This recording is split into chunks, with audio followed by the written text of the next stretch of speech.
कौन कहता है कि खबर का असर नहीं होता है? कौन कहता है कि आंदोलन का असर नहीं होता है? सरकार को झुकाया नहीं जा सकता। आपको बताते चले कि अपने मानदेय को बढ़ाने को लेकर आंगनबाड़ी सेविका और सहायिका लगातार आंदोलन कर रही थी और पॉजिटिव इंडिया अपने चैनल के माध्यम से लगातार सरकार से सवाल कर रहा था। मुख्यमंत्री नीतीश कुमार से पूछ रहा था कि आखिर इन सेविकाएं और सहायिकाओं का मानदेय क्यों नहीं बढ़ाया जा रहा है? आखिर इनको 100 और 200 रुपए प्रतिदिन के हिसाब से क्यों काम करवाया जा रहा है? और इस खबर का असर हुआ आंगनबाड़ी सेविकाओं और सहायिकाओं का आंदोलन का असर हुआ और सरकार ने इनके मानदेय को बढ़ा दिया है। हम आगे इस 2 से 3 मिनट की रिपोर्ट में तमाम बातें आपको बताने जा रहे हैं और आपको एक जानकारी और देते चले कि अगर आपके यहाँ भी कोई भी समस्या है तो आप हमारे ईमेल पे मेल कर सकते हैं। आप कमेंट में अपनी परेशानी बता सकते हैं। आपकी समस्याओं को सरकार तक पहुंचाने की जिम्मेदारी पॉजिटिव इंडिया की है।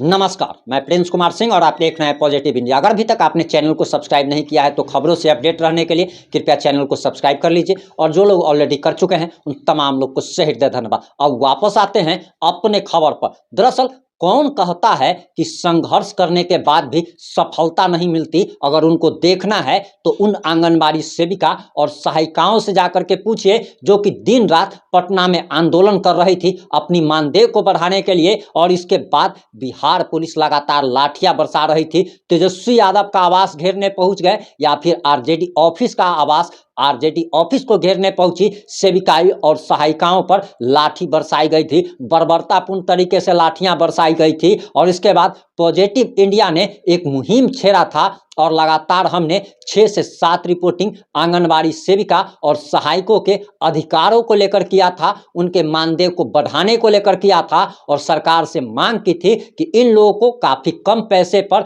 मानदेय दिया जा रहा है, काफ़ी कम पैसे पर इन लोगों से काम करवाया जा रहा है, जबकि सरकार ने ही न्यूनतम मजदूरी फिक्स कर रखी है। तो आखिर इन लोगों को 100 और 200 रुपये प्रतिदिन के हिसाब से क्यों दिया जा रहा है? और इस खबर का असर हुआ है आंगनबाड़ी सेविका और सहायिकाओं के आंदोलन का असर हुआ है। और आपको बताते चले कि आंगनबाड़ी सेविका को पहले 5,900 रुपया दिया जाता था, जिसे बढ़ाकर 7,000 रुपये कर दिया गया है, यानी कि 1,100 रुपये उनके मानदेय में इजाफा किया गया है। हालांकि यह आंदोलन रुका नहीं है, इनके लिए आवाज उठाने का सिलसिला पॉजिटिव इंडिया तब तक नहीं रोकेगा जब तक इनका वेतन 10,000 नहीं कर दिया जाए। वहीं आंगनबाड़ी से सहायिकाओं को जहां पहले 2,975 रुपये मिलते थे, अब उसे बढ़ा करके 4,000 रुपये कर दिया गया है, यानी कि 1,025 रुपया इनके सैलरी में बढ़ा दिया गया है। लेकिन माननीय मुख्यमंत्री नीतीश कुमार जी, आप ही जरा बताइए कि 4,000 रुपया प्रति महीना अगर आप दे रहे हैं, यानी कि 130 रुपया 133 रुपया प्रतिदिन के हिसाब से आप दे रहे हैं, तो 133 रुपया में तो आजकल एक जो है छोटा सा झोला में सब्जी भी नहीं आता है। आप एक झोला लेकर के निकल जाइए, 300 से 400 रुपया में आपका झोला भरता है। तो आखिर ये कैसा इंसाफ है? और आप लोगों ने ही न्यूनतम मजदूरी फिक्स कर रखी है, तो आखिर इन लोगों को अभी भी आपके मानदेय बढ़ाने के बावजूद भी ये काफ़ी कम है। और ये कहा जा सकता है कि जैसे बच्चे को लॉलीपॉप देकर बहलाया जाता है, ठीक उसी प्रकार से सेविकाओं को सहायिकाओं को बहलाया गया है। वहीं मुखिया सरपंच का भी वेतनमान बढ़ाया गया है, वो भी हम आगे आपको बताएंगे। लेकिन एक जानकारी आपको देते चले कि ये लड़ाई, ये आंदोलन अभी बंद नहीं हुआ है। हालांकि हम लोगों को आंगनबाड़ी सेविका और सहायिकाओं को आंशिक सफलता जरूर मिली है, लेकिन जब तक सेविकाओं का न्यूनतम वेतनमान 10,000 नहीं कर दिया जाएगा और जब तक सहायिकाओं का न्यूनतम वेतनमान 9 से 10,000 नहीं कर दिया जाएगा, तब तक ये आंदोलन रुकने वाला नहीं है। वहीं आपको बताते चले कि मुखिया का भी वेतनमान बढ़ाया गया है। पहले जहां मुखिया को 2,500 रुपये प्रति महीना मिलता था, वहीं अब उन्हें 5,000 रुपये दिए जाएंगे। उप मुखिया को जहां 1,200 रुपये पहले दिए जाते थे, वहीं अब उन्हें 2,500 रुपया वेतनमान दिया जाएगा। सरपंच को जहां 2,500 वेतनमान दिया जाता था, उन्हें अब 5,000 वेतनमान दिया जाएगा। वहीं उप सरपंच को जहां 1,200 दिया जाता था, वहीं अब 2,500 रुपये वेतनमान दिया जाएगा। वहीं पंच को जहां 500 रुपये दिए जाते थे, वहीं 800 रुपये दिए जाएंगे। वहीं वार्ड सदस्य को 500 के बदले 800 रुपये दे जाएंगे।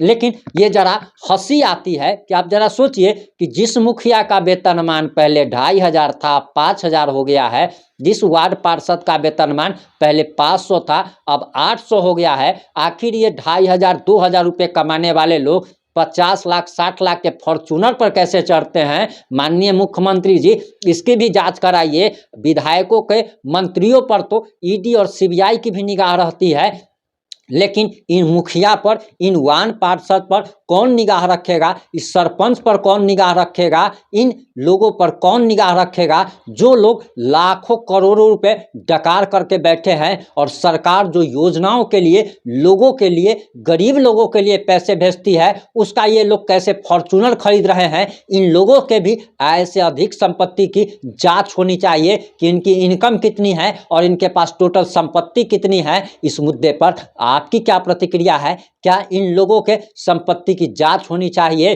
अगर आप सोचते हैं कि इनकी जांच होनी चाहिए तो इस वीडियो को इतना ज़्यादा आप लोग शेयर कीजिए कि माननीय मुख्यमंत्री नीतीश कुमार तक ठीक उसी तरीके से आवाज़ पहुंचे जिस तरीके से आप सभी लोगों ने आंगनबाड़ी सेविका और सहायिका पर प्रसारित की गई हमारी रिपोर्ट को इतना शेयर किया था कि बिहार के माननीय मुख्यमंत्री नीतीश कुमार तक हमारी रिपोर्ट पहुंची थी।